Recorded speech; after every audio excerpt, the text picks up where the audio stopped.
जय हिंद दोस्तों, मेरा नाम है अंकित सिद्धार्थ और अब जो है इग्नू का जो एग्जाम होने वाला है कल, उसका अब हम जो प्रीवियस ईयर क्वेश्चन जो है कहिए या उसको डिस्कशन करेंगे। कुछ 10 क्वेश्चन है, पूरा हम लोग उसको डिस्कशन करेंगे और वो 10 क्वेश्चन में भी बहुत सारा जो है प्रश्न जो है वह निकल कर आ जाता है, जिसके थ्रू जो है आप इग्नू का एग्जाम जो है वह दे पाते हैं। तो वह ग्रेजुएशन लेवल वाला एग्जाम है, यानी कि ग्रेजुएशन का वह एग्जाम है, यानी कि BHIE 141, जैसे कि आपने हेडिंग में देख रहा होगा।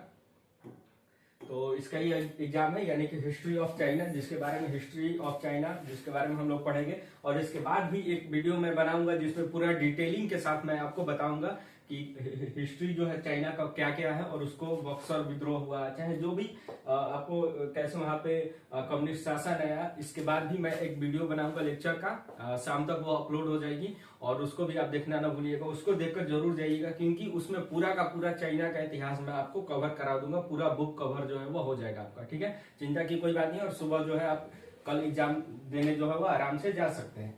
तो आइए हम लोग अब क्वेश्चन जो है वह देखते हैं। देखिए बहुत सारा क्वेश्चन हमने लाया हुआ है, आप देख सकते हैं कि हर क्वेश्चन को हमने लाया हुआ है। और इसका PDF जो है मैं आपको टेलीग्राम पे आपको सेंड कर दूंगा, वहां से आप ले सकते हैं। इसका लिंक जो है मैं वीडियो के डिस्क्रिप्शन में मैं आपको डाल दूंगा।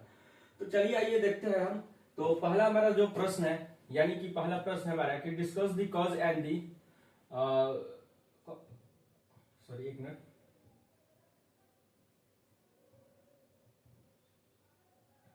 यह है कि अफीम युद्ध के कारणों और परिणामों की जो है वह चर्चा कीजिए, ठीक है। Discuss the cause of the concern of the opium war, ठीक है, यानी कि अफीम वार के बारे में चर्चा कीजिए। तो अफीम वार क्या था, आपको पहले एक ओवरव्यू जो है वह जान लीजिए कि अफीम वार के समय में यह हुआ था कि चाइना में बहुत सारे जो यंग जो लड़के थे, ब्रिटेन सरकार जानबूझकर क्या करती थी, अफीम के लत में उनको जानबूझकर डाल रही थी, जिसकी वजह से वहां का जो है समाज जो है वो टूटने लगा था और काफी जो है एक समझिए कि वो पीछे की तरफ जो है वो धकेले जा रहे थे धीरे धीरे। तो जिसके कारण वह अफीम वार हुआ, जिसके वजह से लोग उसके लड़ाइयां लड़ी गई आपको, यानी कि चाइना के लोग भी उसमें शामिल होकर लड़ाई लड़ी कि इसके विद्रोह में, किसके, ब्रिटेन सरकार के विद्रोह में। तो आइए इसके बारे में हम पढ़ते हैं कि इसमें है क्या चीज। देखिए प्रस्तावना यानी कि शुरुआत में क्या है, देखिए प्रश्न है हमारा कि रेड कलर दिखाई देगा ना, हाँ रेड कलर दिखाई देगा। अफीम युद्धों के कारणों और परिणामों को जो है वह चर्चा जो है वह कीजिए, ठीक है। तो आइए हम देखते हैं। पहला है कि अफीम युद्ध जो है 19वीं शताब्दी के मध्य में चीन और ब्रिटेन, ठीक है, चीन और ब्रिटेन के बीच जो है वह लड़े गए और दो बड़े युद्धों का कहा जाता है, यानी कि दो अफीम युद्ध जो है वह हुआ था, ठीक है। इसके बाद क्या है कि पहला अफीम युद्ध जो है 1839 से लेकर 42 और दूसरा जो है 1856 से लेकर 60 के बीच जो है वह हुआ है, ठीक है।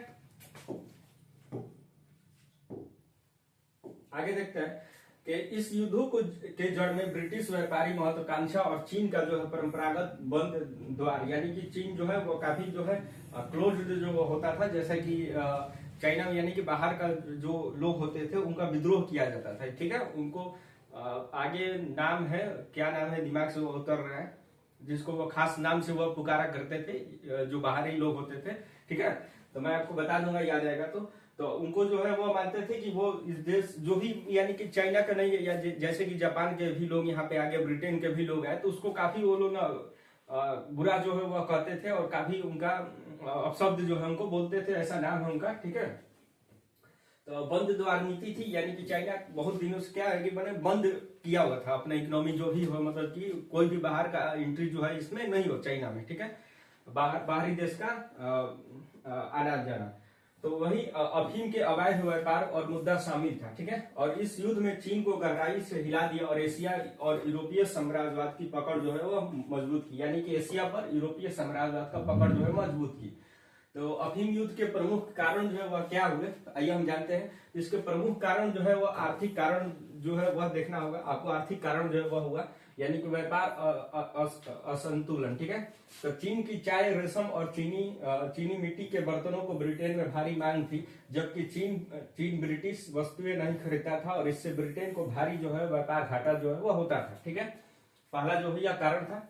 दूसरा जो है यह कारण था कि अफीम व्यापार, यानी कि ब्रिटेन में इस घाटे की भरपाई के लिए भारत में उत्पादित अफीम को चीन में अवैध रूप से बेचना जो है वह शुरू कर दिया। किसने? आपको ब्रिटेन ने, ठीक है, ब्रिटेन ने भारत में जो अवैध रूप से जो अफीम जो है बेचना शुरू कर दिया। काफी नया जो लड़के थे उनको जो है वह लत में जो है इसके पड़ गए थे, जिसकी वजह से चीन का जो मूलभूत जो है सिद्धांत उसको जो है वह हानि जो है वह हो रहा था। आगे है कि चीनी जनता में अफीम की लत बहुत बढ़ गई, जिससे कि प्रशासन चिंतित जो है वह था। ठीक है, आगे देखते हैं।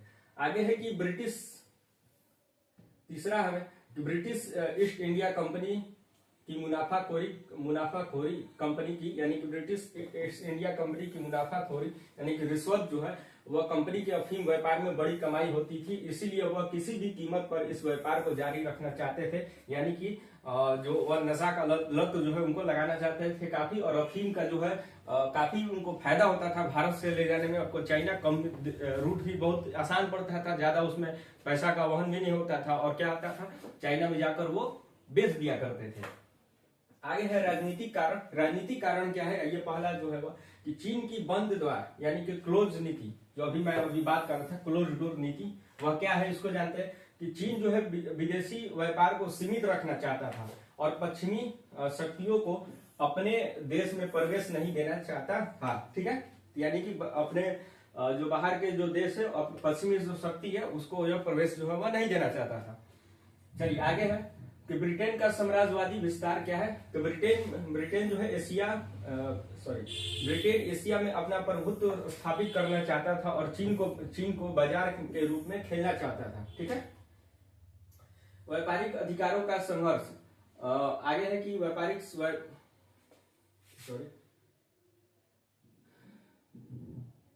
व्यापारिक अधिकारों का संघर्ष क्या है। तो ब्रिटेन चाहता था कि उसके व्यापारी जो है चीन में जो है स्वतंत्र रूप से जो है वो क्या है व्यापार कर सके, और जबकि चीन उन्हें सीमित रखना चाहता था, जैसा कि भारत में आपको देखने को मिला है। सेम वही कंडीशन जो है चाइना में भी वो करना चाहते थे। तो सामाजिक सांस्कृतिक कारण भी आपको थे। चीन के नैतिक चिंता जो है वह चीन की क्या थी, तो अफीम की लत चीनी समाज को नुकसान पहुंचा रही थी, और चीनी अधिकारियों ने इसे रोकने के लिए कठोर कदम जो है वो उठाए थे। चलिए आगे है, तो आगे है आपको एक विद्रोह है जो देखने को मिला कि लिन चे सू का अफीम विद्रोह अभियान जो है 1839 में वह देखने को मिलता है आपको। तो चीनी अधिकारी लिन चे यू और कातोंग में अफीम की खेप जो है जब्त करके नष्ट कर दी, और इससे ब्रिटिश जो है वह नाराज हो गया और युद्ध जो है वह छिड़ गया।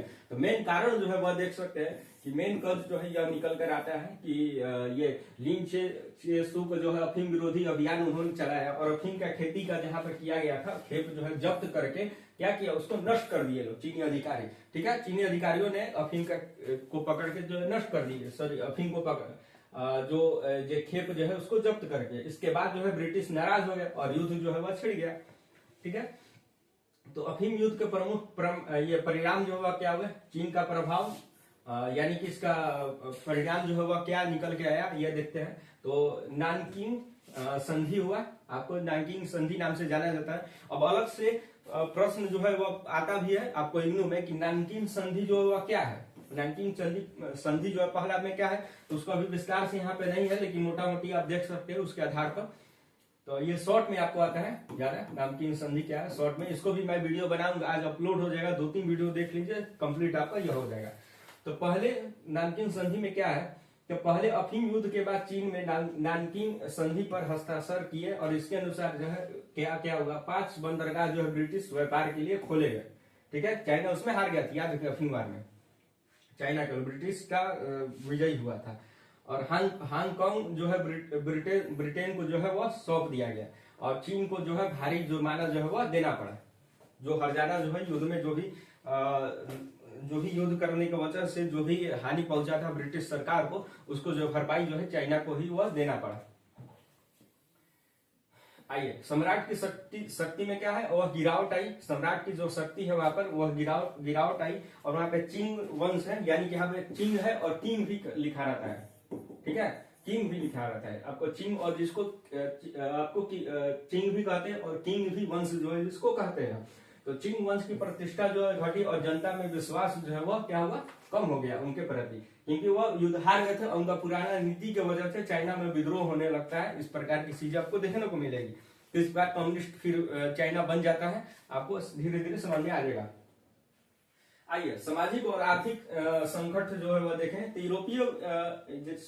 यूरोपीय वस्तुओं की आमद में चीन शिल्प और व्यापार प्रभावित हुआ और अफीम का उपयोग बढ़ता रहा, जिससे सामाजिक समस्याएं जो है वह गहरी हो गई। जाहिर सी बात है, शराब की लत, अफीम का लत जो है किसी भी देश में और किसी युवा को अगर पड़ जाए तो काफी जो है समाज जो है इतर बितर जो है वो हो जाता है, और जो सामाजिक एकता है और वो संस्कृति जो है वो हम खोद बैठते हैं। ठीक है, आइए अंतरराष्ट्रीय परिणाम जो है वह क्या हुए इसके, आइए इसको हम देखते हैं। पूरा पीडीएफ आपको मिल जाएगा, चिंता करने की कोई बात नहीं है। आपको पीडीएफ जो है पूरा टेलीग्राम पे मैं सेंड कर दूंगा। आगे है कि यूरोपीय शक्तियों का चीन में प्रवेश। तो इसका अफीम विवाद के बाद क्या हुआ कि यूरोपीय जो शक्ति है, यानी कि यूरोपीय जो शक्ति है वो ब्रिटेन में आना जो है वह शुरू कर दी। तो इस द्वार खुल गए थे, ब्रिटेन का भी जो क्लोज डोर जो नीति था वो खत्म हो गया। तो ब्रिटेन के बाद जो है फ्रांस, अमेरिका और रूस आदि देशों में भी चीन में जो है असमान संधियां जो है वह ला दी। ठीक है, आगे है कि असमान संधियों का दौर। तो चीन को विदेशी शक्तियों को भूमि और व्यापारिक और अधिकार और कानूनी छूट देनी पड़ी। ठीक है, चलिए चीन का अर्ध उपनिवेश बनना। ठीक है, यद्यपि चीन पूर्ण रूप से उपनिवेश नहीं बना, लेकिन विदेशी प्रभाव जो है वो बढ़ गया। जैसे कि भारत उपनिवेश का पूरा उस पर चाइना नहीं बना, लेकिन विदेशी प्रभाव जो है वह काफी जो है वो बढ़ गया था। भारत ऐसा चीन जो है वह गुलाम नहीं हुआ था, याद रखिए। ठीक है, तो एशिया का प्रभाव जो है अब क्या हुआ, एशिया में प्रभाव हुआ देखने को जो मिला, एशिया में प्रभाव आपको देखने को मिला कि साम्राज्यवाद का विस्तार हुआ और अफीम युद्ध के बाद क्या होता है आपको कि एशिया में पश्चिम शक्तियों का हस्तक्षेप जो है वो बढ़ गया। चलिए जापान और भारत की नीति का प्रभाव क्या है, तो चीन की पराजय को देखकर जापान में अपने सामंती ढांचे में सुधार किया और ये क्या है, मेइजी पुनः स्थापन जो है वो हुआ। मेइजी जो है वो आपको मॉडर्न जापान का उनको ये फादर जो कहते हैं। ठीक है, आगे है कि एशिया के अन्य देशों में भी पश्चिम तकनीकी और सैन्य शक्ति का आवश्यकता जो है वह समझा।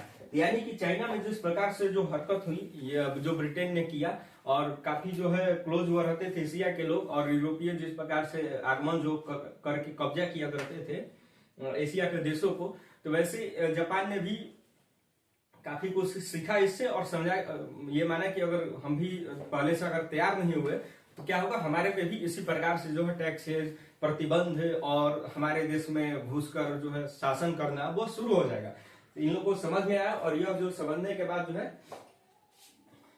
जापान और भारत की नीति में जो है प्रभाव जो है देखने को आपको मिलता है। ठीक है, भारत नहीं है, भारत की नीति में क्या देखकर काफी सीखा कि भारत में कैसे जो है अंग्रेजों से लड़ाई लड़ी है। ठीक है, निष्कर्ष अब क्या है, निष्कर्ष देखते अफीम युद्ध का। तो अफीम युद्ध केवल व्यापारिक विवाद नहीं था, बल्कि एशिया में यूरोपीय साम्राज्यवाद का उदय का महत्वपूर्ण पड़ाव जो है वह था। ठीक है, यानी कि चाइना के बाद जो है काफी देशों में जो है यह प्रभाव जो है वह देखने को मिला, और इस युद्ध में चीन की राजनीतिक संप्रभुता को गहरी क्षति पहुंचाई, उसके बाद समाज को कमजोर किया तथा उसे असमान संधियों की श्रृंखला में बांध दिया, और इस प्रकार जो अफीम युद्ध ने 19वीं शताब्दी के एशिया के ऐतिहासिक, आर्थिक और राजनीतिक क्रम को स्थायी रूप से जो है वह क्या है बदल दिया। चलिए आगे हम देखते हैं। अब थोड़ा समय नहीं है हमारे पास, जल्दी क्योंकि आपको पता है कि एग्जाम जल्दी है, मैं चाहता हूं कि कम देर में जो है वो आपको समझा दे, वही काफी रहेगा। चलिए, चीन में राष्ट्रवाद का उदय और एक लेख लिखिए, यानी कि rise of nationalism in China. ठीक है, आइए देखते हैं। अब हम एक एक चीज को अगर आप ध्यान से पढ़ते हैं तो कई प्रश्न जो है एक से ना 2-3 प्रश्न आप कर लेते हैं। ग्रेजुएशन में हिस्ट्री में एक खूबी है कि उससे रिलेटेड ही प्रश्न जो है घुमा फिरा कर पूछा जाएगा, और क्या होगा कि आप एक जब समझिएगा पूरा बढ़िया से ना, तो 2-3 प्रश्न जो है वो उसके रिलेटेड आएगा तो आप कर लीजिएगा। ठीक है, आइए तो आप देखते हैं कि नेशनलिज्म यानी कि चाइना में राष्ट्रवाद का उदय जो है वो कैसे हुआ। ठीक है, ये भारत में राष्ट्रवाद का उदय हुआ है, आपको बंगाल से कहा जाता है राष्ट्रवाद का उदय हुआ, वहां पे काफी जो है किताबें अंग्रेजी का जो है वो आने लगी, ट्रांसलेट होने लगी, इसके बाद कॉलेजेस खुलने लगे, तो राष्ट्रवाद का उदय माना जाता है भारत का भी। तो उसी प्रकार से चाइना में भी राष्ट्रवाद का उदय जो है वो होना शुरू हुआ। सेम चीज है। राष्ट्रवाद का उदय कैसे होगा? जब देश के बारे में हम सोचेंगे और देश में क्या चल रहा है और बाहर की नीतियों को समझकर देश का में हम विकास करना चाहेंगे, तो राष्ट्रवाद की नीति इसी प्रकार से देखने को मिली है उस समय। आइए, तो 19वीं और 20वीं शताब्दी में चीन ने राजनीतिक और सामाजिक और आर्थिक संकटों को सामना किया और विदेशी शक्तियों को प्रभुत्व साम्राज्यवादी हस्तक्षेप और अफीम युद्ध की पराजय और चीन शासन की कमजोरियां और इन सब ने जो है चीन में राष्ट्रीय चेतना को जन्म दिया और धीरे धीरे चीन में आधुनिक राष्ट्रवाद का विकसित हुआ। ठीक है, और जिसने सामंती शासन को समाप्त कर गणराज्य की स्थापना की और बाद में जो है साम्यवादी क्रांति का मार्ग जो है प्रशस्त जो है वह किया। ठीक है, अब है आपको राष्ट्रवाद का उदय और पृष्ठभूमि। तो अफीम युद्ध के बाद अपमान, आइए पढ़ते हैं हम। तो 19वीं शताब्दी में अफीम युद्ध और असमान संधियों से चीन पर विदेशी प्रभुत्व जो है वो बढ़ाया गया और हांगकांग का ब्रिटेन को जाने, यानी कि हांगकांग जो है वो ब्रिटेन के हाथ में चला गया, जिससे लोगों में असंतोष जो है चाइना के लोगों में बढ़ा ब्रिटेन के प्रति। और जब ब्रिटेन के प्रति किसी और के प्रति जो है असंतोष फैलेगा तो क्या होगा? एकता जो है वो बढ़ेगी राष्ट्र में। आइए, तो बंदरगाहों का खुलना, यानी कि क्लोज जो क्लोज था उसको खुल जा गया बंदरगाहों। ठीक है, 5 बंदरगाह जो है ले लिए थे, आपको खोले गए थे जो। चलिए, तो विदेशी ताकतों का विशेष अधिकार और इस घटनाओं ने चीनी जनता के भीतर जो है गहरी असंतोष जो है और राष्ट्रीय भावना को जो है वह जन्म जो है वह देता है।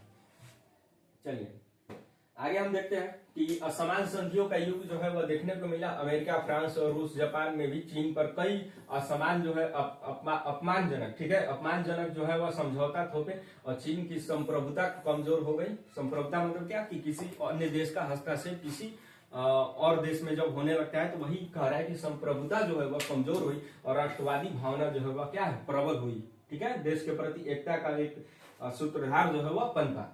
आइए, और इसके बाद चिंग वंश की कमजोरी, यानी कि वहां पे जो है चिंग वंश था, उनकी कमजोरी जो है वह देखने को मिला। भ्रष्टाचार वहां पे होने लगा और प्रशासनिक विफलता जो है वह फिंगवार में भी उनका जो है प्रशासनिक विफलता देखने को मिला।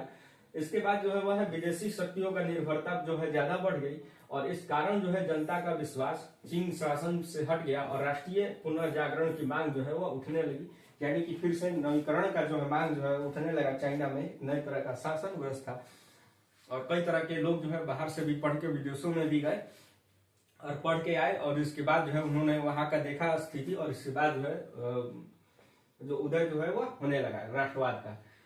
चलिए, तो राष्ट्रवाद के उदय का मुख्य कारण जो है वह क्या है, आइए हम देखते हैं। तो पश्चिम विचारों का प्रभाव, यानी कि जैसे कि उसमें मार्क्स का भी दौर आ चुका था और मार्क्स का काफी देश जो है वह प्रभावित थे। भारत में भी भगत सिंह, लेनिन और काफी एम.एन. रॉय जो ये पश्चिम विचार जो थे, यानी कि मार्क्सवाद, उसका जो है काफी प्रभावित थे। तो इसमें भी प्रभावशाली जो है देखने को मिला। तो पश्चिम शिक्षा लेने के लिए चीनी युवा जो है वह बाहर गए। ठीक है, जापान गए, हर जगह जो है वह गए, अमेरिका गए, पश्चिम शिक्षा लेने के लिए ब्रिटेन गए। तो इसी में है, तो वहां पर जाएंगे तो क्या करेंगे युवा? वहां पे किताबें है, लाइब्रेरी है, तमाम तरह की चीजें जो उनको पढ़ने को मिला। जब पढ़ने को मिला तो लगा कि नहीं, देश में ऐसे देश चल रहा है, उनका देश ऐसे है तो हमारे भी देश ऐसा होना चाहिए। तो इस प्रकार से राष्ट्र का उदय जो है वो होने लगा, राष्ट्रीयता का। आइए, पहला है लोकतंत्र, गणराज्य और स्वतंत्रता। ठीक है, तो युवा में क्या है? लोकतंत्र की भावना आई, गणराज्य की भावना आई, स्वतंत्रता की भावना आई। अब देखा कि भाई फ्रांस में जो है राजसत्ता जो है हट गया, तो चाइना में भी राजसत्ता हटाया जाए। ठीक है, इस प्रकार की चीजें जो है लोगों के सामने जो है अब आने लगी। ताइपिंग और अन्य विद्रोह। ठीक है, 19वीं सदी में ताइपिंग विद्रोह हुआ। टाइपिंग विद्रोह का भी अलग से प्रश्न जो है वह निकल कर आता है, टाइपिंग विद्रोह का। ठीक है, इसको भी इंपोर्टेंट है, इसको भी याद रखिएगा। तो टाइपिंग 19वीं शताब्दी में टाइपिंग विद्रोह, बक्सर विद्रोह, पिछला जो प्रश्न है ना उसी का भी है, नया कुछ नहीं है, लेकिन उसमें मैं बता रहा हूँ कि टाइपिंग विद्रोह भी पूछेगा कि टाइपिंग विद्रोह क्या है, उसको भी बताना है आपको। तो 19वीं शताब्दी में टाइपिंग विद्रोह, जो बक्सर विद्रोह और क्षेत्रीय संघर्षों ने यह स्पष्ट कर दिया कि चीन में राजनीतिक परिवर्तन जो है वह जरूरी है। ठीक है, और देखिए बक्सर विद्रोह भी आप इसको पढ़िएगा, यह भी है, यह भी अलग से आएगा। ठीक है, टाइपिंग विद्रोह जो है यह भी अलग से पूछा जाएगा, इसको भी देखना होगा। चलिए, जापान का उदय जो है अब होता है जापान का उदय, यानी कि अब क्या होता है कि जापान ने 1868 में मेइजी पुनः स्थापन के बाद जो है आधुनिकता अपनाई, ठीक है। कहा ना कि मॉडर्न जापान होने लगा, जापान काफी आगे बढ़ने लगा, चाइना उसको देखकर चाइनीज लोग को लगा कि भाई जापान हमारे साथ का देश है और वो काफी विकसित होने लगा है, ठीक है। ये बात निकल के आई और 1905 में जो है रूस को हराकर एशिया में अपनी शक्ति जो है वह सिद्ध की। 1905 में रूस को हराकर एशिया में अपनी शक्ति सिद्ध की, आपको जापान में। और चीनी युवाओं ने जापान को एक मॉडल की तरह देखा और महसूस किया कि चीन में भी आधुनिकीकरण जो है वह किया जाए जापान की तरह, ठीक है। आइए, तो बुद्धिजीवी की भूमिका जो है वह क्या है, देखिए। बुद्धिजीवी यानी कि इंटेलेक्चुअल जो लोग होते हैं, यानी कि जो लेखक होते हैं, कवि होते हैं, अभ्यास के समय इन्फ्लुएंसर कही है जिनको, ठीक है। तो उनका भूमिका जो हुआ क्या है, तो ये है सुन यात सेन जैसे नेताओं, ठीक है। तो ये जो है फर्स्ट आपको ग्रेजुएट है चाइना के, ठीक है। ये फर्स्ट ग्रेजुएशन इन्होंने पहली बार आपको किया था। तो यही सुन यात सेन जो है नेता बने, आपको पढ़ना लिखना भी चाइना के लोग ने शुरू किया, ठीक है। आधुनिकीकरण जब होने लगा तो जब बाहर वो जाने लगे, इसके बाद राष्ट्रीय स्वतंत्रता की मांग करने लगे, इसके बाद लोकतांत्रिक शासन की मांग करने लगे, सामाजिक न्याय की अवधारणा को प्रस्तावित किया और उन्होंने 3 जन सिद्धांत जो है वह दिए, ठीक है। पहला जो है राष्ट्रवाद, दूसरा लोकतंत्र और तीसरा जो है पहला जो है लोकतंत्र, दूसरा जो है जन कल्याण, ठीक है। और राष्ट्रवाद के विकास के चरण जो है वह क्या है, ये देखते हैं। राष्ट्रवाद के विकास के चरण, तो प्रथम चरण जो है वह सुधारवाद है। प्रथम चरण जो है, अब यहाँ से आराम से जो है वह देखने शुरू करिएगा क्या है। तो प्रथम चरण जो है सुधारवाद है। तो इस दौर में विद्वानों और प्रशासकों ने चीन शासन को सुधारने का प्रयास जो है वह किया, ठीक है। और स्वयं जो है शुद्धिकरण जो है आंदोलन चलाया और 1898 का जो है 100 दिवस सुधार उन्होंने किया। 100 दिवस सुधार को भी आपको पूछा जाएगा, ये भी एक प्रश्न है, इसको भी इम्पोर्टेंट है, इसको भी याद रखिएगा। 100 दिवस सुधार जो है क्या है, इसको भी मैं बताऊंगा आगे। हालांकि यह प्रयास जो है विफल रहे, परंतु इन्होंने आधुनिक यानी कि यह प्रयास जो है विफल रहा था। 100 डेज रिफॉर्म, 100 दिन का सुधार, लेकिन इसमें आधुनिकीकरण चेतना जो है काफी जो है वो बढ़ी। इसमें शिक्षा संबंधी तमाम तरह की चीजें जो है उस पर ध्यान जो है वो दिया जाए। तो प्रथम चरण में क्या, सुधारवाद की नीति बने, यानी कि खुद में जो है वो चेंजिंग कैसे लाया जाए, पहले अपने समाज में उसको जो है वो देखा गया, चाइना के लोगों ने ऐसा किया। इसके बाद दूसरा चरण जो है वह क्या है, क्रांतिकारी राष्ट्रवाद, ठीक है। तो बक्सर विद्रोह की असफलता के बाद जनता में क्रांतिकारी भावना जो है बढ़ी और सुन यात सेन और उसकी पार्टी जो है कुओमिंतांग ने चिंग शासन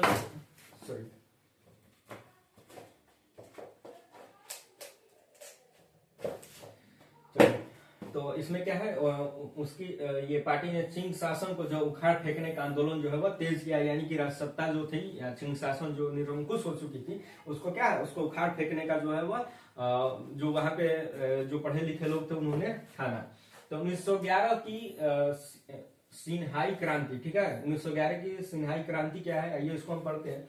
इस क्रांति ने चिंग वंश का अंत कर दिया, ठीक है। इस क्रांति ने क्या किया, चिंग वंश का अंत कर दिया और चीन में पहला गणराज्य स्थापित हुआ और यह चीन में राष्ट्रवाद की निर्णायक जीत थी, ठीक है। तीसरा चरण क्या है आपको, और तीसरा चरण में आपको ये क्रांतिकारी था जिसमें हम उखाड़ फेंकने और ये सत्ता को फेंकने की बात जो है वह कर रहे हैं, ठीक है। तीसरा में आपको क्या चरण में है आपको कि सांस्कृतिक बौद्धिक राष्ट्रवाद की बात जो है अब हम करेंगे, यानी सांस्कृतिक चेंज, ठीक है। तो मई 4 आंदोलन क्या 1990, ठीक है। तो आधुनिक शिक्षा, इसमें क्या है, सांस्कृतिक सुधार में तो आधुनिक शिक्षा और विज्ञान और नई साहित्यिक संस्कृति का विकास हुआ और इस आंदोलन में विशेष रूप से युवाओं और छात्रों के राष्ट्रवादी जो चेतना है उनको बढ़ाया, यानी कि पढ़ाई लिखाई और शिक्षा का क्रम जो है जब बढ़ाया गया छात्रों के बीच में, युवाओं के बीच में, तब जाकर क्या है आंदोलन उनका साहित्यिक सांस्कृतिक विकास जो है वो देखने को मिलता है। चौथा चरण है आपको साम्यवादी राष्ट्रवाद, यानी कि ये कम्युनिस्ट राष्ट्रवाद की बात जो है अब हम करेंगे यहाँ पे कि कैसे वहां पे चौथा चरण में जो है कम्युनिस्ट जो है वो आते हैं, ठीक है।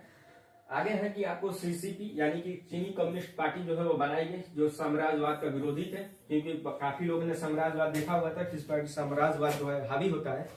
और चाइना में क्या है, क्लोज इकोनॉमी होता है आपको कम्युनिस्ट में, ठीक है। तो वही क्लोज इकोनॉमी फिर से अपनाई गई, साम्राज्यवाद विद्रोह का उनकी भावना आई, क्लोज इकोनॉमी फिर से अपनाने की उनको अंदर जो है वह बात आई, ठीक है।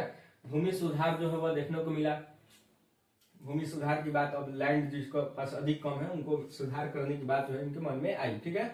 चलिए, तो किसानों को संगठित करने जैसी संगठित करने का काम जो है अब करेंगे वो लोग। तो जैसे पहलों के माध्यम से, ये क्या लिखा है, थोड़ा गलती हो सकता है, ठीक है। जैसे पहलों के माध्यम से राष्ट्रवाद को ग्रामीण स्तर तक फैलाया जाए, ठीक है। तो राष्ट्रवाद को यानी कि जो भी ये क्या लिखा है थोड़ा ध्यान में नहीं है, ठीक है। तो जो भी है कि राष्ट्रवाद को ग्रामीण स्तर तक जो है वह फैलाने की बात जो है अब की गई ग्रामीण स्तर तक। और आखिरकार जो है 1949 में जो है माओ ने क्या नेतृत्व में जनवादी गणराज्य की चीन में स्थापना जो है वह हुई, ठीक है। जनवादी जो गणराज्य है चीन में जो है वह स्थापित जो है वह किया गया, ठीक है। आगे हम देखिए राष्ट्रवाद के परिणाम जो है वह क्या है। तो राष्ट्रवाद के परिणाम क्या है, चीन वंश का अंत। तो ये राष्ट्रवाद के परिणाम में आपको क्या हुए, तो चीन वंश का जो है वो अंत देखने को आपको मिलता है। और 2000 वर्षों से अधिक पुराने साम्राज्यवादी व्यवस्था को समाप्त हो गई और आधुनिक चीन की जो है वह नींव रखी गई। और गणराज्य की स्थापना, संविधान और आधुनिक सेना, शिक्षा और प्रशासनिक सुधार जो है वह लागू जो है वह हुए। चलिए आगे हम देखते हैं कि साम्राज्यवाद की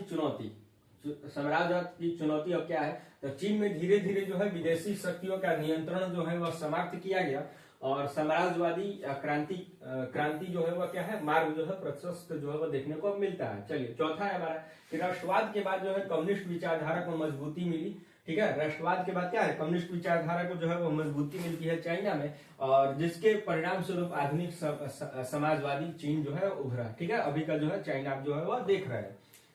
चलिए निष्कर्ष में क्या है कि चीन में राष्ट्रवाद का उदय केवल राजनीतिक परिवर्तन ही नहीं था, बल्कि यह सामाजिक, सांस्कृतिक और वैचारिक पुनर्जागरण का परिणाम भी था, ठीक है।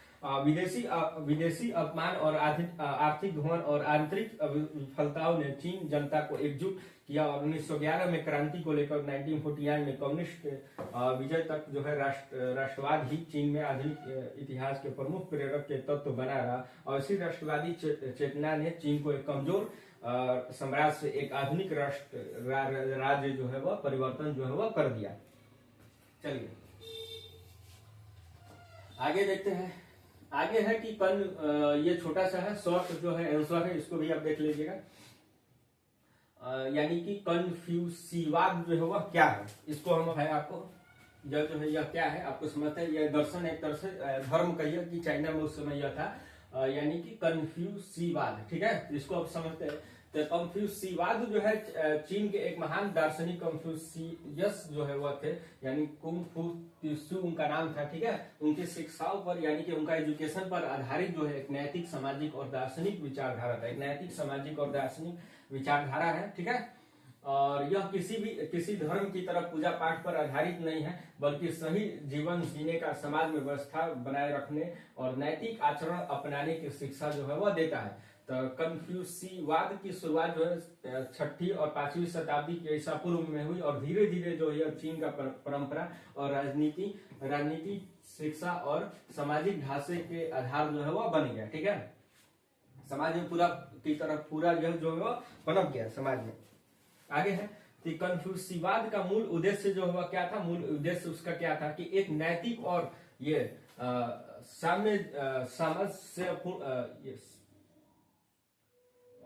सामंजस्यपूर्ण जो है समाज की स्थापना जो है वह की, और इसके अनुसार जो है मनुष्य को अपनी जिम्मेदारियां और कर्तव्य और नैतिक दायित्व को पालन जो है वो करना चाहिए। और इसके 5 प्रमुख नैतिक गुणों को विशेष बल जो है वह दिया गया, ठीक है। ये 5 है, इसको भी देख लीजिएगा, ठीक है। उसका मूल 5 सिद्धांत थे, है ना, कि बौद्ध धर्म के सिद्धांत है, जैन धर्म में क्या है, ये वही है, ठीक है, वही अब बता रहा है। तो देखिए पहला जो है रेन है, यानी कि दयालुता और मानवता, दूसरों के प्रति करुणा और सहानुभूति जो है वह होनी चाहिए। ई जो है यानी कि न्याय और सही और गलत का बोध जो है, निष्पक्ष जो है निर्णय जो है वो होना चाहिए। और इसके बाद जो है ली है संस्कार और आचार, यानी कि सामाजिक नियम और परंपरा और शिष्टाचार। छी यानी कि ज्ञान, जिसका अर्थ होता है यानी कि सीखने और समझने की क्षमता। और सीन यानी कि ईमानदारी, वचन और कर्म की सत्य निष्ठा जो है वो बताएंगे। देखिए समय कम है इसलिए मैं जल्दी जल्दी करा रहा हूँ, थोड़ा मैं एक दिन पहले होता तो मैं धीरे धीरे कराता, ठीक है। इसके अतिरिक्त जो है कन्फ्यूशियस का सबसे महत्वपूर्ण सिद्धांत आपको क्या है, आपको फिलियल पायटी यानी कि माता पिता बुजुर्गों और पूर्वजों को सम्मान देना जो है इसका मूलभूत सिद्धांत जो है वो है, ठीक है। कन्फ्यूशियस के अनुसार जो है यदि परिवार में व्यवस्थित है तो समाज और राज्य भी जो है व्यवस्थित हो गए, यानी कि परिवार जो है अगर किसी विदेश और किसी समाज में अगर परिवार जो है व्यवस्थित ढंग से है और झगड़ा चाहे जो भी अगर उनमें जो है अच्छा व्यवहार जो हर चीज होता है, ठीक है, तो वो क्या है समाज और राज्य भी जो है व्यवस्थित ढंग से जो है वो हो गए, ठीक है। काफी बहुत ही गहरी बात जो है यह लिखा गया है और बोला गया है, तो इसीलिए यह परिवार को समाज का सबसे महत्वपूर्ण आधार जो है वो माना गया, यानी कि फैमिली नहीं बनकर क्या करते हैं समाज बनाते हैं, और समाज बनकर क्या होता है देश जो है वो निर्माण होता है।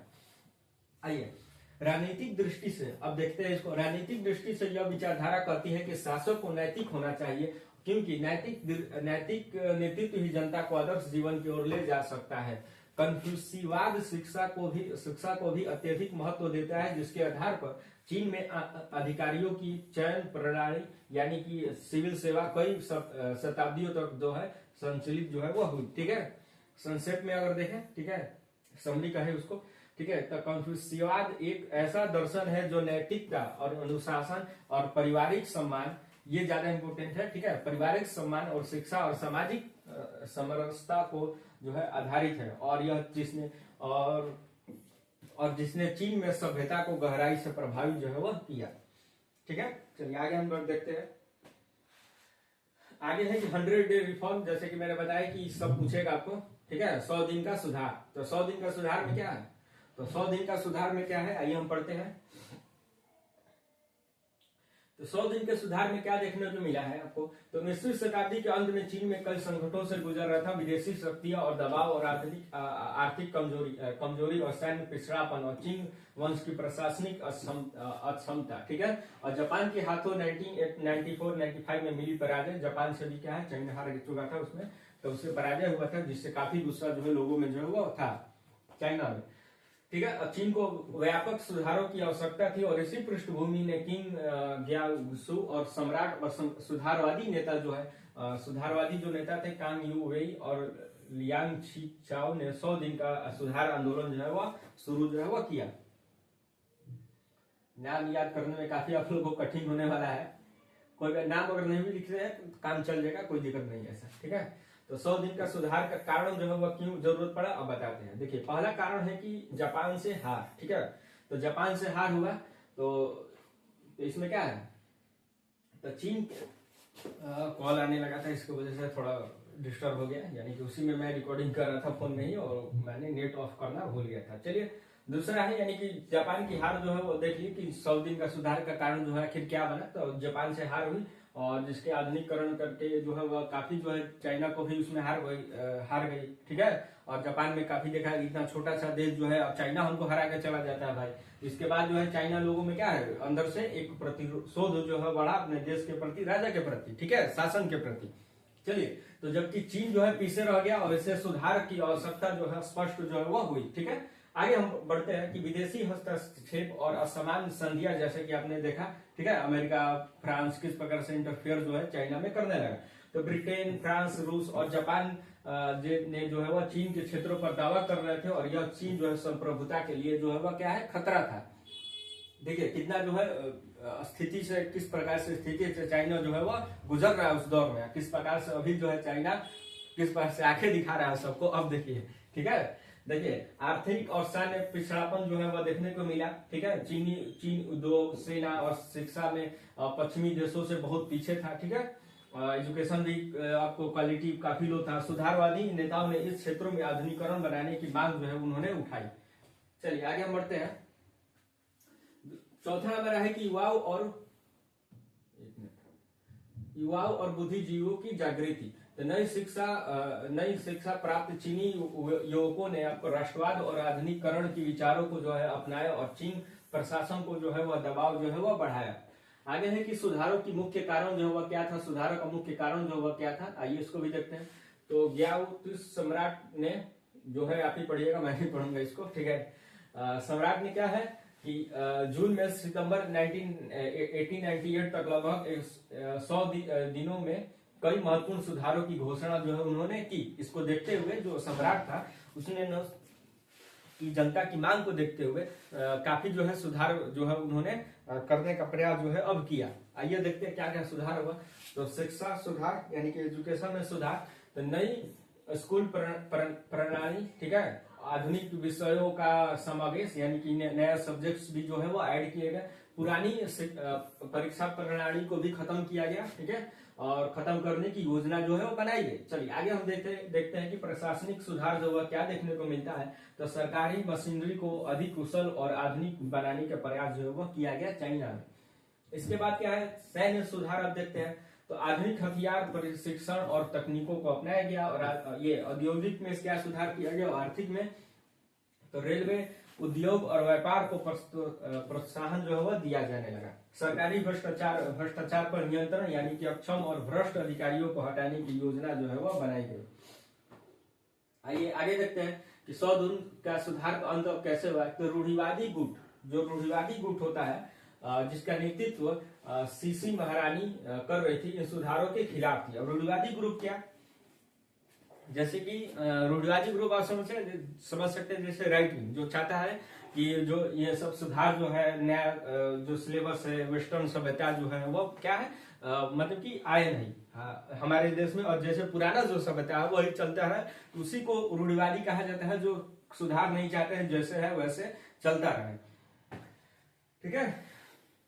अब देखिए उन्होंने सितंबर 1898 में तख्ता पलट किया और सम्राट ग्यासु को नजरबंद कर दिया। और इन्होंने रूढ़िवादी जो ग्रुप था क्यों आपको सुधारवादी आंदोलन 100 दिन का क्यों खराब हो गया, यानी कि अंत क्यों हो गया, क्योंकि जो रूढ़िवादी ग्रुप के जो नेता थे सीसी महारानी, उन्होंने क्या है तख्ता पलट कर दिया। तख्ता पलट करने के बाद जो है जो सम्राट ग्यासु जो 100 दिन का सुधार लाए थे, उनको जो क्या लगभग सभी सुधारों को वापस ले लिया और उनको नजरबंद कर दिया। चलिए तो काइयुसुए और लियांग ची चाओ को विदेश जो है वो भागना पड़ा। जो इसके अगर जो सुधारवादी आंदोलन के जो नेता थे उनको अब क्या है विदेश भागना पड़ा, जब देखते कि सत्ता पलट ही हो गया जो रूढ़िवादी नेता के थ्रू, राइट विंग का कहिए उसको, ठीक है, तो यहाँ से भाग गए, ठीक है। अब देखिए परिणाम इसका क्या हुआ, यह आंदोलन असफल रहा, परंतु क्या है, इसके चीन की आधुनिकता की आवश्यकता को जनमानस तक जो है पहुंचा दी। आगे है कि सुधारवादी और रूढ़िवादी गुटों के बीच संघर्ष जो है गहरा हुआ और यह विफलता अगले कुछ वर्षों तक बक्सर विद्रोह और 1911 की क्रांति के लिए जमीन जो है वह तैयार किया, ठीक है। तो बक्सर विद्रोह भी आपको पढ़ना है, आपको 1911 की क्रांति भी आपको इसमें पढ़ना है। चलिए चीन में राष्ट्रवादी और आधुनिकीकरण संबंधी विचार और अधिक मजबूती से जो है फैल गए। निष्कर्ष क्या निकला कि 100 दिन का सुधार यद्यपि अल्पकालीन था लेकिन असफल रहा, ठीक है, और असफल रहा, लेकिन फिर भी यह चीन के इतिहास में एक महत्वपूर्ण मोड़ आया और चीन में यह संदेश दिया कि आधुनिक और शिक्षा और उद्योग और सैन्य सुधार ही राष्ट्र को मजबूत जो है वह बना सकता है। और इसके बीजों ने आगे चलकर चीन में एक बड़े राजनीतिक परिवर्तन के नींव जो है वह रखी, जिसके प्रकार से कम्युनिस्ट शासन जो है वह चाइना में आपको देखने को मिलता है। आइए आगे हम देखते हैं कि चीन में मार्क्सवाद का उदय और योगदान देने वाले घटनाक्रमों का विश्लेषण कीजिए, यानी कि analysis the events that contributed toward the rise of the Marxism in China. आइए अब देखते हैं कि चाइना में किस प्रकार से मार्क्सवाद का उदय हुआ, तो उसको भी अब हम पढ़ते हैं। तो इसमें लिखा है मुख्य में आपको कि 20वीं शताब्दी की शुरुआत में चीन राजनीतिक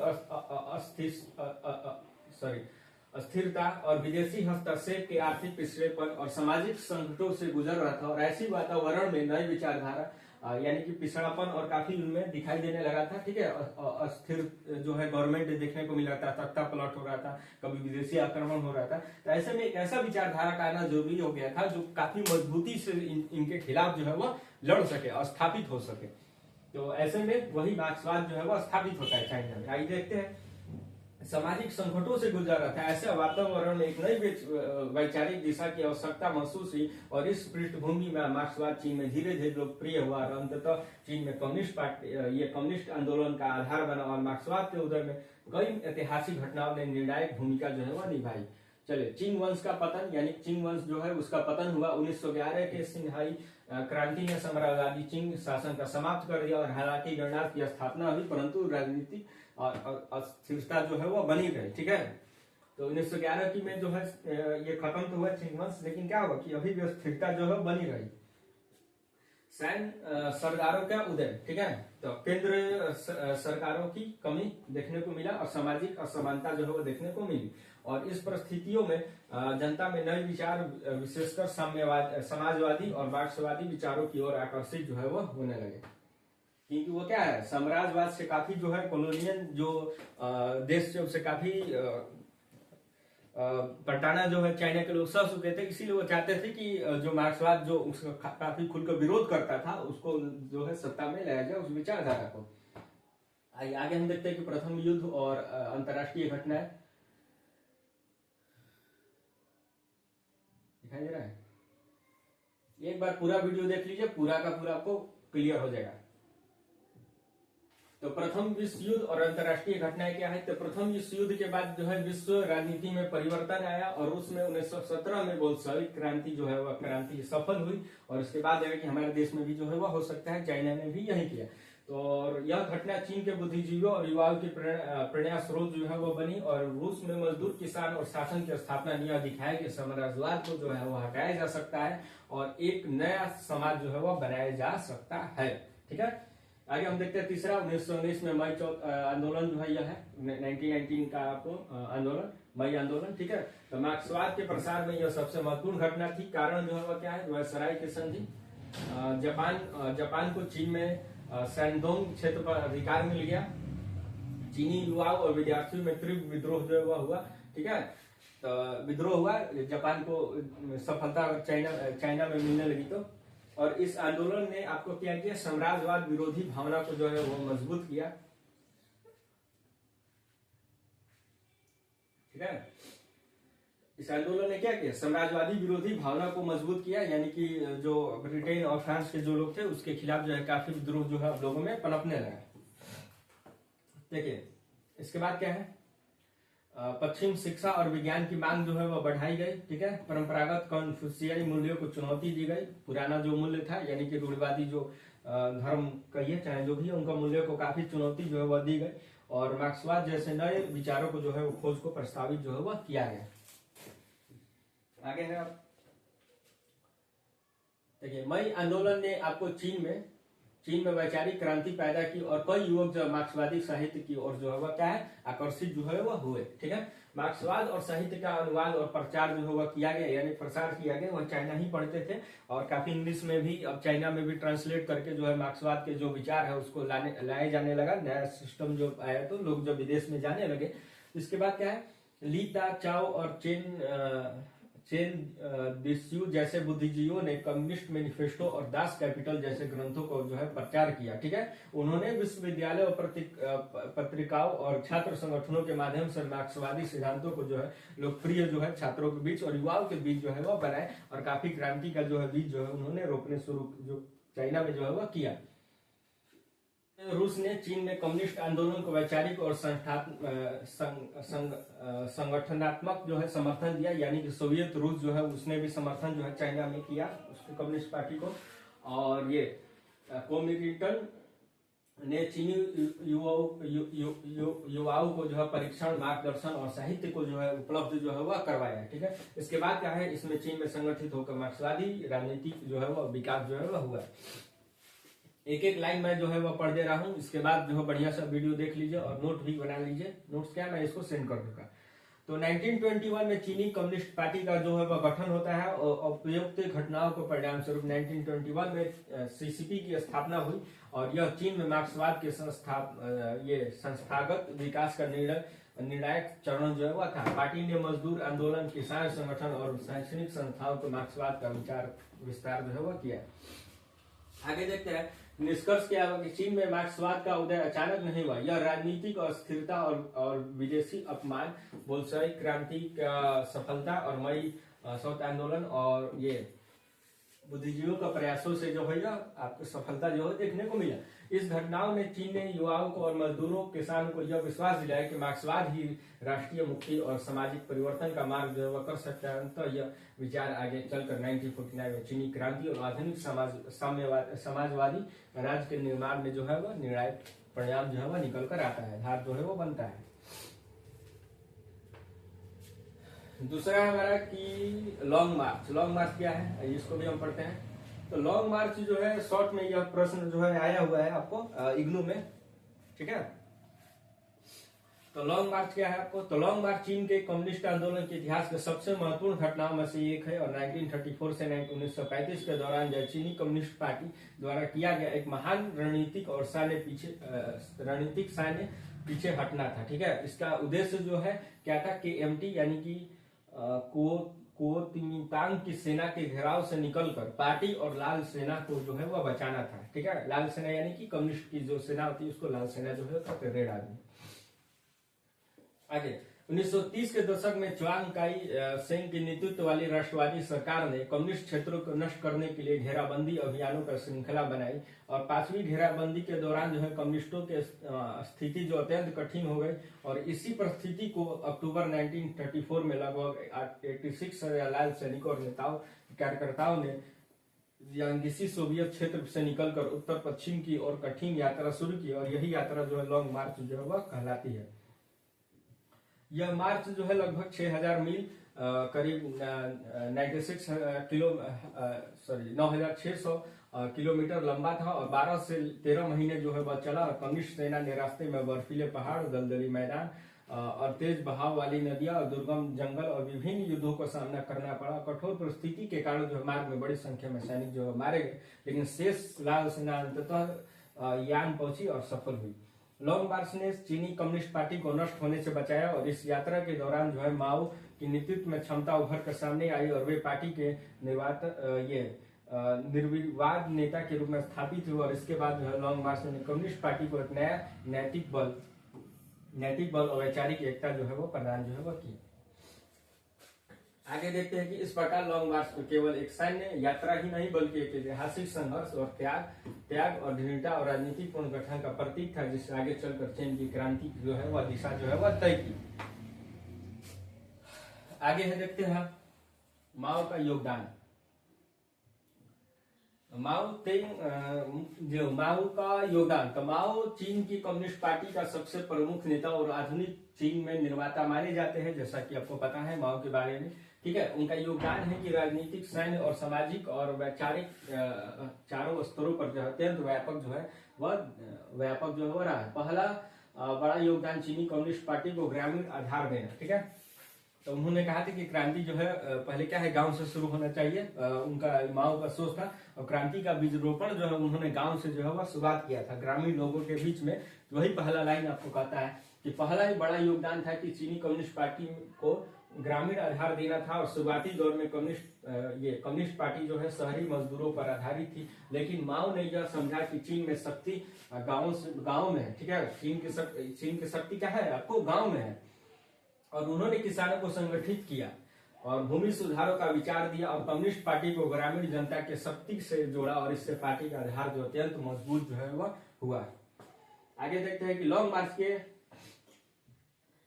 मार्च के दौरान जो है माओ का नेतृत्व सबसे निर्णायक साबित हुआ और यह कठिन यात्रा उनके रणनीतिक धैर्य और निर्णय क्षमता को उन्हें पार्टी में शीर्ष नेता बना दिया। और लॉन्ग मार्च से ही वह मोड़ था जहां माओ ने नीतियां पूरी तरह से आंदोलन के मार्गदर्शन करने जो है वह लगी। तो लॉन्ग मार्च के बारे में हमने पढ़ा अभी, ठीक है।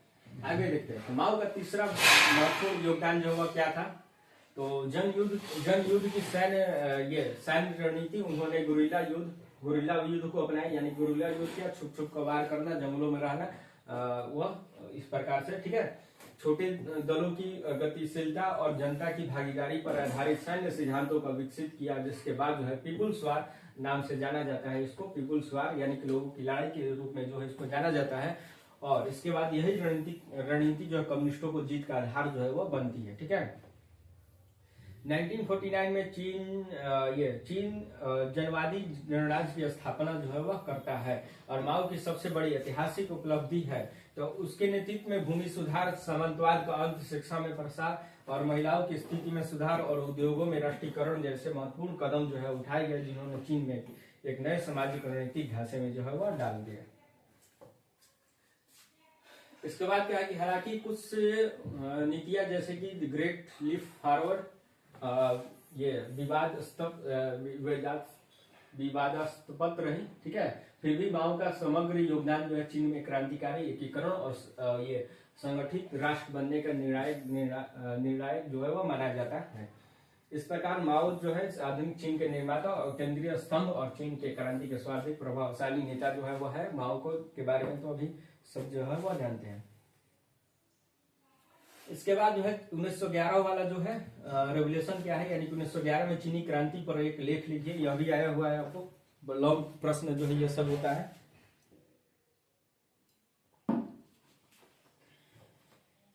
आइए, तो 1911 में चीनी क्रांति, जिसे सिन्हाई क्रांति भी हम इसको कहते हैं, ठीक है, और चीन के इतिहास में वह महत्वपूर्ण मोड़ था जिसने लगभग 2000 वर्षों तक चले आ रहे साम्राज्यवादी शासन का जो है वह अंत जो है वह कर दिया, यानी कि सत्ता चेंजिंग का यहाँ पे बात हुई, राजसत्ता को हटाया गया था। इस क्रांति में चीन में एक समांती और रूढ़िवादी समाज से आधुनिक, ठीक है, देखिए क्या, एक समांती और रूढ़िवादी समाज से आधुनिक राष्ट्रवादी और गणतांत्रिक मार्ग पर अग्रसर जो है वह किया, ठीक है। 19वीं, अब देखिए पृष्ठभूमि क्या है, तो 19वीं शताब्दी के उपरांत तक ये चिंग है, ठीक है, चिंग हो रहा है यहाँ पे, या तो किंग भी हो जाएगा, ठीक है, दोनों कहा जाता है, चिंग और किंग, ठीक है। ये चिंग लिख दिया है, जहाँ ये लिखा हुआ ना, अच्छा वो गलत है, ठीक है। तो चिंग वंश के कई गंभीर चुनौतियों को घिरा था, शासन में भ्रष्टाचार बढ़ चुका था, सेना में कमजोर थी और प्रशासन जो है सुधार की क्षमता जो है वह खो चुकी थी। विदेशी शक्तियां, विशेष रूप से ब्रिटेन, फ्रांस और रूस, जापान और अमेरिका लगातार चीन पर दबदबा डाल रही थी और अफीम युद्धों और असमान संधियों ने चीन पर संप्रभुता को कमजोर कर दिया और ताइपिंग विद्रोह तथा बक्सर विद्रोह जैसे बड़े आंदोलनों ने साम्राज्य की कमजोरी और उजागर किया और इस वातावरण में नई पीढ़ी में असंतोष पैदा किया और चीन के लिए एक नए राजनीतिक ढांचे की आवश्यकता जो है महसूस की जाने लगी। तो क्रांति का प्रमुख कारण क्या था? राजनीतिक कारण था कि साम्राज्य की अक्षमता और अत्यधिक केंद्रीकरण, यानी कि सेंट्रलाइज्ड ज्यादा हो चुका था, फोकस, और यह विदेशी शक्तियों के सामने चीन की राजनीतिक कमजोरी जो है वह दिखाई देने लगी थी। युद्ध में भी हारना, जापान से भी हार गए थे वो लोग, और आधुनिक लोकतांत्रिक आदर्शों का जो है प्रसार जो है वह देगा। ओपियम वार भी हार चुके थी। इसके बाद काफी असंतोष जो है युवा में बढ़ा। आर्थिक कारण क्या था ये देखते हैं। तो विदेशी व्यापार और अर्थव्यवस्था की निर्भरता, भारी करों और गरीबी की जनता की परेशान, ठीक है, और ये औद्योगिक विकास की धीमी गति जो है वह देखने को मिलता है। सामाजिक कारण क्या है? शिक्षित युवाओं के बीच में जो है राष्ट्रवाद तो तेज उदय जो है देखने को मिलता है। आधुनिक शिक्षा का प्रसार और सामंती व्यवस्था पर सवाल जो है उन्होंने उठाना जो है वह शुरू कर दिया। साम्राज्य की पुरानी प्रथाओं की जनता को जो है नाराजगी जो है वो देखने को मिलती है। वैचारिक कारण क्या है कि सुनियात सेन जो है 3 जन सिद्धांत जो है उन्होंने दिया। सुनियात सेन, ठीक है, राष्ट्रवाद का, जनसत्ता का, और इसके बाद क्या है, जन कल्याण का। आइए आगे हम देखते हैं कि पश्चिमी राजनीतिक विचारों का प्रभाव, जिस प्रकार से आपने देखा, बताने का जरूरत नहीं है फिर मुझे बार बार। प्रगतिशील लेखकों और बुद्धिजीवियों का उदय जो है वह देखने को आपको मिलता है आपको देश में। चाइना में पहला ग्रेजुएट भी आपको होते हैं चाइना में उस दौर में, ठीक है। तो सोचिए कितना पढ़ाई लिखा में भी अभी काफी जो है चाइना भी आपको उस समय दौर में भी पीछे था। चलिए, तो क्रांति की शुरुआत जो है कैसे होती है? तो 10 अक्टूबर 1911 को वुचांग विद्रोह के बाद जो है क्रांति का वास्तविक आरंभ जो है वह होता है। यह विद्रोह जो है सैन्य अधिकारियों और क्रांतिकारी संगठनों द्वारा योजनाबद्ध था और वुचांग की सफलता ने पूरे चीन में आंदोलन को तेज कर दिया और एक एक करके चिंग है, ठीक है, चिंग वंश से अलग होते चले गए और उन्होंने स्वतंत्र गणराज्य बनाने की घोषणा जो है वह कर दी है। चलिए, नेतृत्व और प्रमुख व्यक्ति जो है कौन कौन थे? तो क्रांति के प्रमुख प्रेरक जो है सुनियात सेन, ठीक है, उन्होंने आधुनिक चीन की राजनीतिक संरचना का आधार रखा, ठीक है, यही ग्रेजुएट थे ना पहला, ठीक है।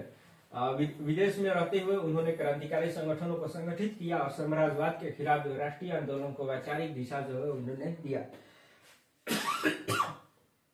चलिए आगे हम देखते हैं, पढ़ते हैं कि क्रांति की सफलता पर उन्होंने चीन का पहला अस्थायी राष्ट्रपति जो है वह चुना गया। क्रांति का परिणाम क्या हुआ? 1912 में चीन जो है वंश का चीन है, ठीक है, चीन वंश का पतन हुआ और चीन में राजशाही जो है वो राजशाही का अंत जो है वह देखने को मिलता है। और उसे ज्यादा से ज्यादा 1.5 घंटा का क्लास होगा, ठीक है, उससे कम ही होगा, 1 घंटा 20 मिनट में खत्म कर देगा। चीनी गणराज्य क्या है? आपको अब देखते हैं कि राजनीतिक बहुदलीय प्रणाली की शुरुआत हुई, नई राष्ट्रीय पहचान का निर्माण हुआ, संस्थानों का धीरे धीरे समाप्त जो है वो होने लगा।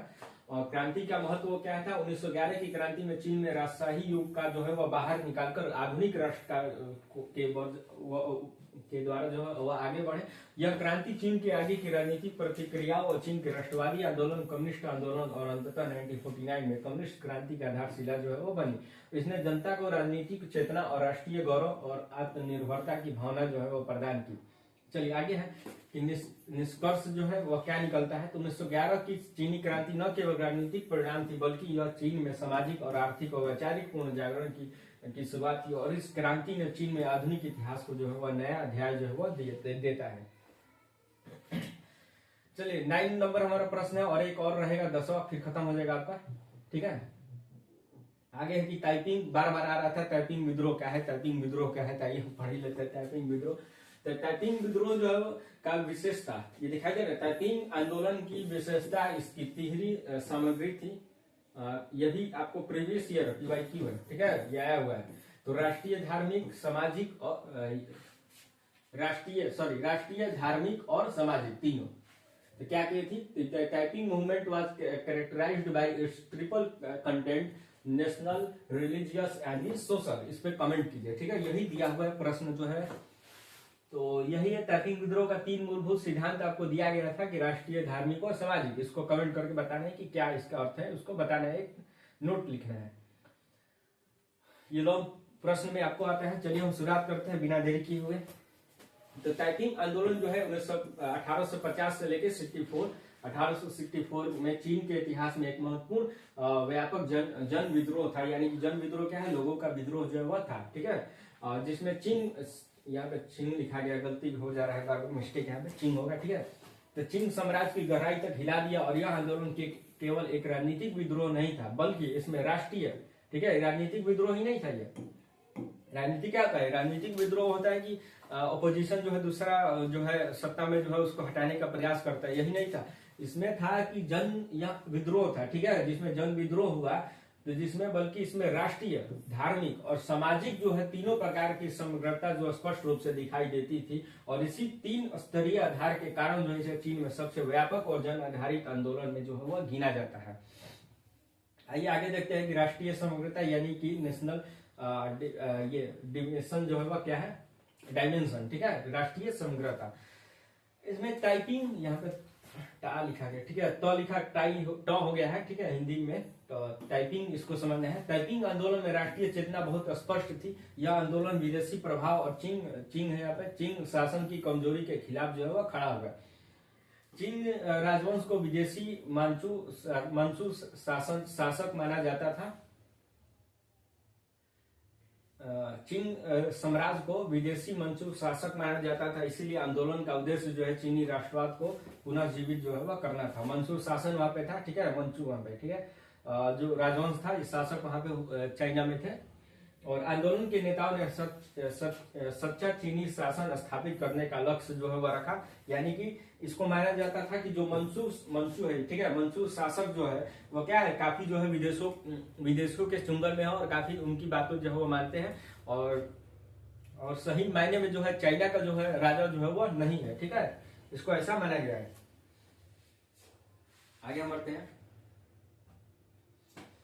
इसका लक्ष्य जो था चीन में विदेशी शक्तियों को असमान संधियों और आर्थिक दमन का मुक्त जो है वह करना था। लक्ष्य क्या था आपको? विदेशी शक्तियों को बाहर करना और जो असमान जो है जो क्षति जो पहुंचाई गई थी विदेशियों द्वारा उसको खत्म करना था। ठीक है, इस प्रकार जो है ताइपिंग आंदोलन ये कर रहा हूं तो थोड़ा गलती वहां पे ध्यान दीजिएगा। ठीक है, टाइपिंग है। टाइपिंग आंदोलन जो है राष्ट्रीय अस्मिता और ये स्वतंत्रता भावना का मजबूत प्रतीक जो है वह था। तो धार्मिक समग्रता जो है वह क्या है? टाइपिंग आंदोलन टाइपिंग आंदोलन जो है तो है। ठीक है, टाइपिंग आंदोलन जो है मूलतः धार्मिक विचारधारा से प्रेरित था। इसके नेता जो है कौन थे आपको? नेता जो हुंग सियुआन ने स्वयं को ईश्वर का पुत्र जो है उन्होंने बताया और घोषित कर दिया और इसे ईसाई धर्म का एक नवी और चीनी संस्करण प्रस्तुत जो है वह किया। ठीक है, आंदोलन का मुख्य आधार जो है ईश्वर में समानता, नैतिकता और पवित्र जीवन का आधारित था। उन्होंने मूर्ति पूजा, अफीम सेवन, शराब पीने और जुए का प्रतिबंध जो उन्होंने किया। धार्मिक विचारों ने जनता को एकजुट करने और आंदोलन को वैचारिक दिशा देने का महत्वपूर्ण भूमिका जो है उन्होंने निभाई। इस प्रकार जो है धार्मिक भावनाएं ताइपिंग आंदोलन की ऊर्जा का मुख्य स्रोत जो है बनी। ठीक है, और सामाजिक ये डायमेंशन देखें। ठीक है, तो टाइपिंग आंदोलन एक सामाजिक सुधार आंदोलन भी आपको था, क्योंकि इस अफीम ये प्रकार की चीजें जो लत लगी थी शुरू में जिस प्रकार से उसका विद्रोह जो भी था, लोगों में गुस्सा भी था और उसको खत्म करना जो है वो चाह रहे थे जो बुद्धिजीवी थे। आंदोलन ने समानता और न्याय पर आधारित समाज को परिकल्पना की और महिलाओं की संपत्ति का अधिकार, महिलाओं को संपत्ति में अधिकार, रोजगार और सैन्य सेवा का अवसर जो है वह दिया गया। भूमि में समान वितरण, इक्वल लैंड सिस्टम आंदोलन का मुख्य जो है सामाजिक सिद्धांत जो है वह था। इसमें समानती करे, भ्रष्ट अधिकारियों और सामाजिक शोषण के खिलाफ आंदोलन जो है वह संघर्षपूर्ण रहा। शिक्षा, नैतिक अनुशासन और सादगीपूर्ण जीवन पर जोर दिया गया। इस सुधारक उद्देश्य एक समान था, न्यायपूर्ण और शोषण मुक्त समाज जो है वह बनाना। ठीक है, निष्कर्ष क्या था? टाइपिंग आंदोलन की शक्ति इसकी तिहरी समझ यानी कि राष्ट्रीय, धार्मिक और सामाजिक में निहित थी और राष्ट्रीय स्तर पर इसमें चीनी अस्मिता को पुनर्जीवित किया। धार्मिक स्तर पर जनता में एक नई विचारधारा को जो है उन्होंने जन्म दिया और सामाजिक स्तर पर व्यापक सुधारों का सपना जो है प्रस्तुत किया। और इसी बहुआयामी चरित्र के कारण टाइपिंग आंदोलन जो है चीन के इतिहास का सबसे प्रभावशाली और व्यापक जन आंदोलन जो है वह माना जाता है। चलिए आगे हम देखते हैं अब बक्सर प्रोटोकॉल क्या है, बक्सर आंदोलन क्या है, इसको भी हम समझते हैं कि बक्सर आंदोलन क्या है और बक्सर प्रोटोकॉल क्या है। इसको भी दोनों को हम समझ जाएंगे क्या है दोनों। ठीक है, दोनों अलग अलग चीज है, इसको याद रखिएगा। चलिए पढ़ते हैं। तो चीन में विदेशी शक्तियां, ईसाई मिशनरी और चीन यहाँ पे भी लिखा गया। तो चीन शासन को कमजोरी के खिलाफ उभरा एक राष्ट्रवादी और सांस्कृतिक आंदोलन था। ठीक है, बक्सर विद्रोह क्या है? तो बक्सर विद्रोह क्या है? यह मुक्केबाजों का विद्रोह कहा जाता है। ठीक है, यह क्या है कि चीन में विदेशी शक्तियां और ईसाई मिशनरी जो फैल रहे थे चीन में, उसके विद्रोह जो है चीन सरकार की कमजोरी भी आपको दिखाई दी और उसके खिलाफ जो है चीन वंश क्या था, चाइना में आपको था, बार बार मैं बता रहा हूँ। ठीक है, तो इसमें क्या है, कमजोरी के खिलाफ उभरा एक राष्ट्रवादी जो है आंदोलन जो है वह था। ठीक है, तो इस आंदोलन का नेतृत्व जो है बक्सर नामक एक गुप्त समूह ने किया था, जिसने चीन भाषा में ये क्या है, ये है छुआन जो है कहते हैं, यानी कि न्याय और समरसता की मुठिया कहा जाता है, उसको नाम जो है वह दिया गया बक्सर विद्रोह। ठीक है, आइए इसका मुख्य कारण क्या था? विदेशी शक्तियों का अत्यधिक हस्तक्षेप। जैसे कि देखिए जितना भी हम लोग चाइना में पढ़े ना, आपको मुख्य पृष्ठभूमि जो है आपको समझ में आ गया होगा कि बाहरी आक्रमण, उनका धर्म संस्कृति का विनाश करना, अफीम का, तो जितना भी आएगा ना सब इसमें विद्रोह का, सब विद्रोह के रिलेटेड पूछेगा, सब में यही आप ना डाल दीजिएगा, हो गया और कुछ नहीं। ठीक है, असमान संधियां, विदेशियों द्वारा धर्म परिवर्तन, आर्थिक शोषण और सामाजिक असंतोष, राष्ट्रवादी भावना का उदय। घटनाक्रम क्या होता है कि बक्सर समूह जो है विदेशी नागरिकों, मिशनरी और चीन में पश्चिम प्रभाव को खत्म करना चाहता था और 1900 में उन्होंने बीजिंग में बड़े पैमाने पर हिंसा और विद्रोह किया। इसके बाद 8 देशों की संयुक्त सेना जो है वह आई, ब्रिटेन, फ्रांस और रूस और जापान, जब अमेरिका, जर्मनी, ब्रिटेन, ऑस्ट्रिया ने चीन पर हमला किया और विद्रोह को जो है वह दबा दिया। समझ गए किस प्रकार से? देखिए सभी के सभी जो है यूरोपीय है, ये तो इसे है, ठीक है, ये भी इसे है, ठीक है। तो चीन को किस प्रकार से प्रताड़ना जो हर देशों से उस समय झेलना पड़ा था, अब आपको समझ में आ रहा है, ठीक है। और क्यों अब चाइना इतना गुस्सा रहता है इन सभी देशों से, सब पे हमलावर होता है, यह आप देख सकते हैं, ठीक है। आइए, तो बक्सर प्रोटोकॉल अब क्या है, अब मेन जो प्रश्न हमारा था बक्सर प्रोटोकॉल क्या है, तो इसमें बक्सर आंदोलन में दमन के बाद चीन को 7 दिसंबर 1901 में एक अत्यंत कठोर संधि जो है वो करवाई गई। जब भी युद्ध हार जाता था कोई भी देश, जब भी इसके खिलाफ युद्ध छिड़ता था, तो क्या है, पूरा का पूरा जो भी हर्जाना जो है वो देना पड़ता था उसको, ठीक है। वर्ल्ड वार में भी यही हुआ, हर्जाना देना पड़ा उस देश को। तो इस पे क्या है, हस्ताक्षर करवाने पड़े। यह चीन के लिए बहुत ही अपमानजनक शर्त जो है वह थी। पहला शर्त था कि चीन को 45 करोड़ जो है तायल चांदी भारी युद्ध में हर्जाना देना पड़ेगा। विदेशी सैनिकों को बीजिंग और महत्वपूर्ण मार्गों पर स्थायी तैनाती को अनुमति देनी पड़ेगी, इंटरफेयर उनका हो गया, ठीक है। विदेशी सैनिकों का भी चीन में अपने के लिए रक्षा अस्त्रों और हथियारों पर प्रतिबंध लगाने पड़े। तो विद्रोह में शामिल अधिकारियों को दंड दिया गया। चीन को विदेशी शक्तियों के खिलाफ कई आंदोलन न होने पर आश्वासन देना पड़ा, ठीक है। चीन में विदेशी शक्तियों के खिलाफ कोई आंदोलन न हो, इसका आश्वासन भी उनको जो है वह देना पड़ा चाइना को। परिणाम में क्या हुआ कि चीन अत्यंत कमजोर और आर्थिक रूप से कर्ज में जो है वह डूब गया, ठीक है। आइए, और इसमें चीन है, फिर से चीन बार बार लिखा जाए। चीन राजवंश की प्रतिष्ठा जो है पूरी तरह से गिर गई और राष्ट्रवाद और क्रांतिकारी आंदोलन ने नई लहर शुरू की, जिसका चरम 1911 में आपको चीनी क्रांति में जो है वह दिखाई देता है। आगे है कि बक्सर विद्रोह में चीन में राष्ट्रवादी चेतना का प्रतीक था, जो कि बक्सर प्रोटोकॉल चीन पर, देखिए ये दोनों में अंतर क्या है स्पष्ट देखिएगा। बक्सर आंदोलन क्या है, चीन की राष्ट्रवादी चेतना के प्रतीक था, राष्ट्रवादी चेतना जो उसके प्रतीक था, उसके विद्रोह को बताया गया था। जबकि बक्सर प्रोटोकॉल क्या है, चीन पर विदेशी शक्तियों को दमनकारी नीतियों का परिणाम जो है वह बक्सर ये प्रोटोकॉल जो है वह है। तो दोनों में अंतर है, थोड़ा बहुत उसको समझना है, परिणाम है। और इन दोनों घटनाओं ने चीन में राजनीतिक और परिवर्तन 1911 की क्रांति का जो है मार्ग जो है वह तैयार जो है वह करता है। चलिए, इसके बाद ये खत्म हो गया। और मेरा जो यूट्यूब चैनल है क्विकी जामड्डा, इसको सब्सक्राइब जरूर कीजिएगा। और सब्सक्राइब करने के बाद टेलीग्राम पर मुझे मैसेज कर दीजिएगा, मैं वहां से आपको इसका पीडीएफ जो है मैं आपको सेंड कर दूंगा। बहुत ही मेहनत लगा पीडीएफ तैयार करने में, आप देख सकते हैं कितना बेहतरीन ढंग से जो है हमने आपको हर चीज जो है वह करा दिया है। तो चैनल को सब्सक्राइब जरूर कीजिएगा। मेरा नाम है अंकित सिद्धार्थ और क्विक एग्जाम अड्डा, ऐसे ही देखते रहिए। और सभी एग्जामों का जो है तैयारी यहाँ पर कराई जाती है, उसको आप स्पष्ट जो है शॉर्ट तरीके से जो है एग्जाम के समय जो है वह देख सकते हैं। और काफी महत्वपूर्ण मैंने हर विषय का जो है धीरे धीरे इग्नू का मैं डालना शुरू किया हूँ। एमए का भी आपको हिस्ट्री जो है कंप्लीट है, वहां पर आप जाकर देख सकते हैं, ठीक है। मिलते हैं नेक्स्ट वीडियो में, तब तक के लिए अलविदा।